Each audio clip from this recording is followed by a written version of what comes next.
Baiat di tengah kerusuhan dunia. Janji damai yang tak bisa dibeli.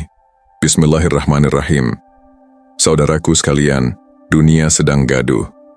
Setiap hari layar berita dipenuhi dengan perang, kerusuhan, perebutan kekuasaan, dan runtuhnya kepercayaan. Dari jalanan kota yang terbakar hingga gedung-gedung besar yang dipenuhi propaganda, manusia terjebak dalam lingkaran konflik yang tak berkesudahan. Namun di tengah hiruk-pikuk ini, ada sebuah janji suci yang mampu menenangkan hati, sebuah ikatan yang tak bisa dibeli oleh emas ataupun ditukar dengan kekuasaan. Itulah baiat, perjanjian antara manusia dengan Rabb-Nya melalui Rasul-Nya. Allah telah menegaskan dalam surat Al-Fath ayat 10. Sesungguhnya orang-orang yang berjanji setia kepadamu, sesungguhnya mereka berjanji setia kepada Allah. Tangan Allah berada di atas tangan mereka. Maka barang siapa melanggar janjinya, niscaya akibat melanggar itu akan menimpa dirinya sendiri. Dan barang siapa menepati janjinya kepada Allah, maka Allah akan memberinya pahala yang besar. Ayat ini adalah dasar bahwa baiat bukanlah permainan manusia. Ia adalah janji yang langsung terhubung dengan Allah. Rasul hanyalah saksi, tangan beliau hanyalah perantara. Hakikat baiat adalah ikatan ruh dengan Rabb. Saudaraku, hampir semua perang di dunia bermula dari janji yang dikhianati. Negara melanggar perjanjian damai.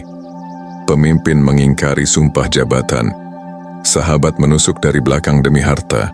Ketika janji runtuh, perang pun menyala. Allah telah mengingatkan dalam surat Al-Baqarah ayat 27.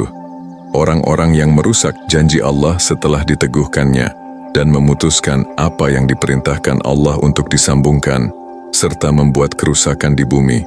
Mereka itulah orang-orang yang rugi. Hari ini kita menyaksikan kerusuhan demi kerusuhan, peperangan demi peperangan, karena manusia meremehkan janji. Janji politik dilanggar, kontrak ekonomi dipermainkan, akad sosial diabaikan. Padahal, semua itu hanya bayangan kecil dari janji besar yang bernama baiat. Kisah agung terjadi di Hudaybiyah ketika para sahabat membaiat Rasulullah di bawah pohon. Peristiwa itu dikenal dengan baiat Ridwan. Allah memuji mereka dalam surat Al-Fath ayat 18. Sungguh Allah telah ridha terhadap orang-orang mukmin ketika mereka berjanji setia kepadamu di bawah pohon, maka Allah mengetahui apa yang ada dalam hati mereka, lalu Allah menurunkan ketenangan atas mereka dan memberi balasan kepada mereka dengan kemenangan yang dekat. Perhatikanlah, baiat membuat kaum tertindas menjadi kuat, membuat umat yang sedikit menjadi pemimpin dunia. Inilah bukti bahwa janji kepada Allah bukan sekadar kata, melainkan kekuatan yang mengubah sejarah. Namun kini, bandingkan dengan dunia modern. Negara-negara besar menandatangani perjanjian damai, tetapi hanya di atas kertas. Begitu ada kepentingan ekonomi, minyak, atau wilayah, janji itu hancur dalam sekejap. Inilah wajah dunia tanpa baiat. Kerusuhan sosial meledak karena pemimpin tak lagi berpegang pada amanah. Perang ekonomi terjadi karena kontrak keuangan hanya alat permainan elit. Pertikaian agama pun muncul karena pemimpin menjual ayat-ayat Allah demi kepentingan pribadi. Allah memperingatkan kita dalam surat An-Nahl ayat 92. Dan janganlah kamu seperti perempuan yang menguraikan benangnya, yang sudah dipintal dengan kuat, menjadi cerai-berai kembali, karena kamu menjadikan sumpahmu sebagai alat penipu di antara kamu. Disebabkan ada satu golongan yang lebih banyak jumlahnya daripada golongan yang lain. Sesungguhnya Allah hanya menguji kamu dengan hal itu, dan pasti Dia akan menjelaskan kepadamu pada hari kiamat apa yang dahulu kamu perselisihkan. Inilah realitas kita. Sumpah dan janji dipermainkan, umat tercerai-berai, dan bumi dipenuhi darah. Semua karena baiat ditinggalkan. Padahal baiat adalah janji 3 lapis. Pertama, janji seorang hamba kepada Allah, menyerahkan diri, harta, dan nyawa. Kedua, janji kesetiaan kepada Rasul, karena hanya beliau yang membacakan kalam dan menuntun jalan lurus. Ketiga, janji persaudaraan sesama mukmin, agar umat tak tercerai-berai. Bila salah satunya ditinggalkan, Baiat kehilangan makna.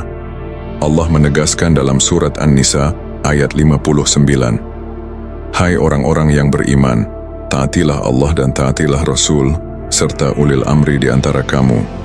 Kemudian jika kamu berselisih tentang sesuatu, maka kembalikanlah ia kepada Allah dan Rasul, jika kamu benar-benar beriman kepada Allah dan hari kemudian, yang demikian itu lebih utama bagimu dan lebih baik akibatnya." Taat kepada Allah tanpa taat kepada Rasul bukanlah taat sejati, dan taat kepada Rasul tanpa baiat hanyalah pengakuan kosong. Inilah sebabnya umat hanya kuat ketika baiat ditegakkan. Saudaraku, perang modern bukan hanya peluru dan bom. Ada perang informasi, perang ideologi, perang algoritma yang membidik hati dan pikiran. Tanpa baiat, manusia mudah hanyut dalam arus opini mayoritas. Allah sudah mengingatkan dalam surat Al-An'am ayat 116, "Jika engkau menuruti kebanyakan orang di muka bumi ini, niscaya mereka akan menyesatkanmu dari jalan Allah. Mereka tidak lain hanyalah mengikuti persangkaan, dan mereka tidak lain hanyalah berdusta." Baiat adalah senjata ruhani di tengah perang informasi. Baiat meneguhkan hati, membuat kita tetap lurus meski dunia menyesatkan. Mari kita bayangkan, jika para pemimpin dunia memahami hakikat baiat, apakah mungkin perang terus terjadi? Presiden yang berbaiat kepada Allah akan takut berkhianat pada rakyatnya. Menteri yang berbaiat akan jujur dalam mengelola harta negara. Ayah yang berbaiat akan menjaga keluarganya dari kelalaian. Baiat adalah jalan damai universal, karena setiap sumpah jabatan, setiap kontrak, setiap perjanjian, sejatinya adalah turunan dari baiat kepada Allah. Allah menegaskan dalam surat At-Taubah ayat 111, "Sesungguhnya Allah telah membeli dari orang-orang mukmin diri dan harta mereka dengan memberikan surga untuk mereka.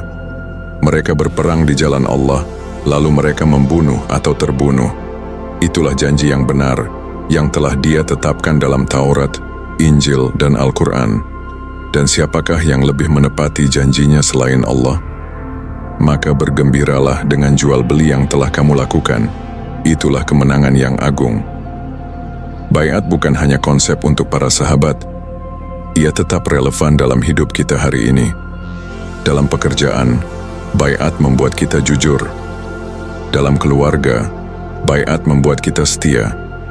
Dalam bermasyarakat, baiat mengikat kita agar berlaku adil. Setiap kali kita melanggar janji kecil, sesungguhnya kita sedang merusak ikatan baiat besar dengan Allah. Allah berfirman dalam surat Maryam ayat 95, "Dan tiap-tiap mereka akan datang kepadanya pada hari kiamat seorang diri." Janji manusia kepada manusia bisa dilupakan, tetapi janji kita kepada Allah akan dimintai pertanggungjawaban. Dan itulah hakikat baiat. Saudaraku, dunia sedang memasuki malam panjang. Perang, kerusuhan, fitnah, dan dusta merajalela. Namun Allah memberi kita cahaya yang tak bisa dipadamkan. Cahaya baiat. Baiat adalah benteng kita di dunia dan penolong kita di akhirat. Maka jagalah baiatmu, karena siapa yang menjaga janjinya kepada Allah, Allah akan menjaga dia. Dengarkan pula peringatan Allah dalam surat As-Saff ayat 2-3. "Wahai orang-orang yang beriman, mengapa kamu mengatakan apa yang tidak kamu kerjakan? Amat besar kebencian di sisi Allah, bahwa kamu mengatakan apa-apa yang tidak kamu kerjakan." Baiat melatih kita agar tidak menjadi pendusta, agar perkataan dan perbuatan sejalan, agar janji dan amal menyatu. Dan Allah menutup dalam surat Al-Maidah ayat 1, "Hai orang-orang yang beriman, penuhilah akad-akad itu." Inilah inti semua perjanjian. Baiat adalah induk dari segala akad. Maka barang siapa menjaga baiat, semua akad hidupnya akan terjaga. Saudaraku, ketika dunia memilih jalan perang, mari kita memilih jalan damai dengan baiat. Karena janji inilah yang akan menyelamatkan kita di hari gelap. Jika engkau merasa isi kajian ini menyentuh hatimu, jangan lupa mendukung channel ini dengan menekan tombol subscribe, like, dan share. Semoga semakin banyak hati yang kembali kepada Allah melalui jalan baiat, dan semoga kita semua dikumpulkan kelak dalam keadaan ridha dan diridai.